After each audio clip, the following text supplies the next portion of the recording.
과연 편견일까? 역사상 최초예요. 그냥 바보가 되는 거죠.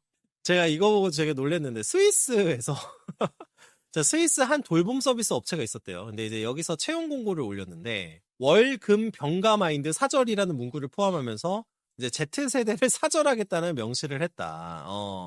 이런 얘기를 했대요. 자, 그래서 이제 보면은 세대차별 논란이 뭐 확산이 됐다고 하는데 얼마나 월요일하고 금요일에 병가를 많이 썼으면은 이런 거를 했겠습니까? 사실은 그죠? 월금 병가 마인드 사절이다 이렇게 해서 문구를 이제 포함해서 Z세대 사절이라고 하면서 채용 공고를 올렸다고 합니다. 자, 그래서 청년은 게으르다. 자, 스위스 법상 연령 제한 채용은 차별로 간주되지는 않습니다. 근데 하지만 사회적 비판이 거세. 그러니까 법적 문제는 아니라는 거예요. 자, 법적 문제는 위법은 아니에요. 청년층에 대한 고정관념을 노출했다. 게으르다는 편견이 강화된다라고 하는데 과연 편견일까? 자, 그래서 Z세대에 대한 기업 인식은 Z세대에 대한 기업 인식.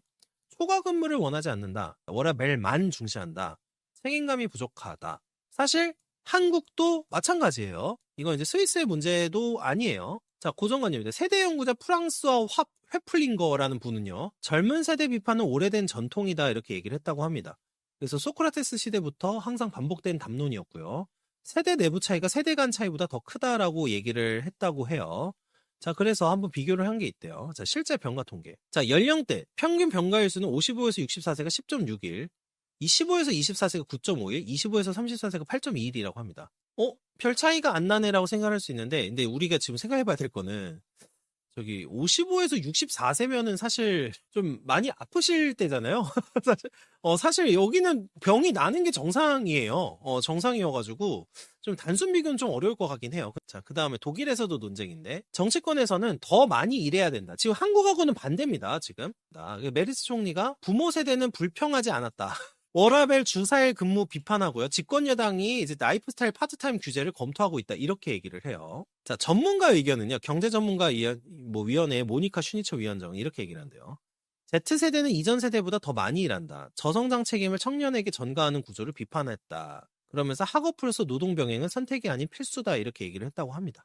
그렇게 얘기를 했다고 하는데, 자, 그러면 어떨까? 실제로 젊은 층은 더 많이 일하나? 자, 실제 노동 참여율을 보면은 20에서 24세 노동 참여율은 2015년 69.7%에서 2024년 75.9%로 독일의 경우엔 늘었대요. 근데 우리 한국은 반대죠, 사실. 한국은 좀 반대고. 한국은 노동 참여율이 떨어지고 있습니다. 지금 20대가 떨어지고 있기 때문에 좀 이 통계랑은 다른데 독일은 그렇다고 해요. 그래서 독일 내에서도 아니 이거는 저기 젊은 세대에 대한 편견 아니냐 이런 식으로 이제 생각을 한다는 거죠. 그 다음으로 제가 이제 같이 가져온 게 뭐였냐면 이거예요. 자, 요건데 이제 최근에 연구가 나왔어요. 자, Z세대의 경우에 인지능력이 저하됐다. 우리가 뭐 문해력이 떨어지네 뭐네 이런 얘기 많이 했는데 공론화된 게 최근에 나왔습니다. 자, 보면은 디지털 환경에서 성장한 첫 세대 Z세대가 이전 세대 대비 학업 성취도 하락 주장이 제기가 됐어요. 자, 신경과학자 분이 이제 연구를 했는데 대상은 97년생부터 2010년생입니다. 그래서 표준화 학업평가에서 이전 세대보다 낮은 점수를 기록을 했다고 주장을 합니다. 역사상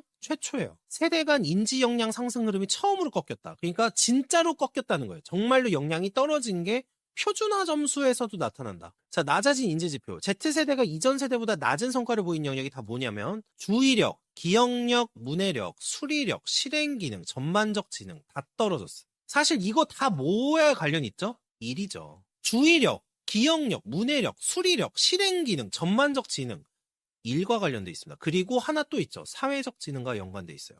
그러니까 소셜 스킬, 일과 소셜 스킬에 결정적인 영향을 주는 능력들이 다 이전 세대보다 낮아졌어요. 자, 그래서 당연히 문제로 제기되는 거는 제가 뭐 몇 번 강조했었지만 미디어 노출인데 청소년의 깨어있는 시간 중에 절반가량은 화면 시청에 사용을 한다. 이 어린 시절부터 디지털 기기 상시 노출되고 짧은 영상, 전 이게 제일 크다고 생각해요. 이거랑 이거. 짧은 영상 요약 정보 중심 학습 증가, 여기에 하나 더 AI. 그냥 바보가 되는 거죠. 학습 방식 변화. 그래서 Z세대가 지속적으로 스크린에 노출이 된 게 주요 원인이다라고 이제 이 박사는 주장을 해요. 자, 그 다음에 어린 시절부터 디지털 기기에 상시 노출된 첫 세대다. 이것도 맞다고 생각해요. 이것도 맞다고 생각을 하고요. 역시 정답은요. 활자를 읽는 겁니다. 결국에는 이거를 이제 돌리려면, 다시 인지 능력 상승 쪽으로 돌리려면 뭐다. 청소년이 깨있는 시간 절반가량 화면을 바라보는 데 쓰고 있기 때문에, 이게 지금 안타까운 게, 원래는 사람이 성장하려면, 그래서 저는 저희 애를 어떻게 키울 예정이냐면, 학원을 보내는 게 아니라, 이제 어렸을 때부터 어른들하고 소통하는 법을 배우게끔 할 거예요. 인간은 본래 다른 사람과 상호작용, 당연한 거거든요. 인간이 성장하는 방식은 뻔하잖아요.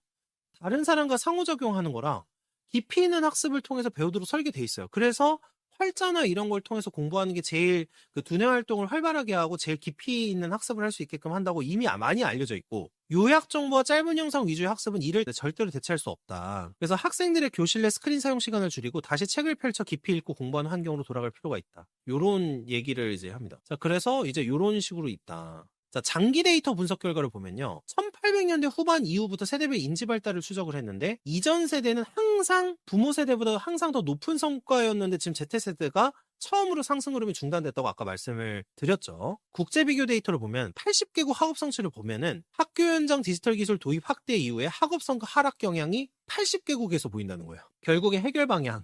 교실 내 스크린 사용 시간 줄이고요. 종이책 중심 심층 독서 회복하고, 깊이 있는 학습 환경 재구성. 여기에 저는 하나 더 추가하고 싶은 게 관계죠, 관계. 자, 이게 아까 제가 그 결혼에 대한 이야기를 할 때 좀 하나 더 추가하고 싶은 게 하나 있어요. 혼자 살면은 기본적으로 훨씬 더 말을 적게 하게 됩니다. 그리고 훨씬 더 생각을 적게 하게 되고요. 사회성이 당연히 떨어지게 돼요. 그래서 저는 지금 기본적으로 그 관계와 관련된 것도 계속 뇌 발달에 영향을 계속 주고 뇌 능력의 유지에 굉장히 큰 영향을 준다고 생각을 해요. 이제 결혼은 그런 부분에 있어서도 뭐 도움이 될 수 있다, 이렇게 생각을 합니다. 자, 어쨌든 이런 부분까지 나와 봤습니다. 자, 그래서 보면은 이제 지금 Z세대 고용을 안 한다는 게 사실은 하나의 그냥 선입견일 수도 있어요. 선입견일 수도 있는데, 저도 실제로 경험을 해보면은 전반적인 문해력, 기억 능력도 떨어지는 데다가 사회성도 떨어지거든요. 왜냐면 맨날 화면만 보고 있었으니까. 나는 상대방하고 서로 의견을 교환하고 상대방의 어떤 비언어를 판단하고 이해하고 이렇게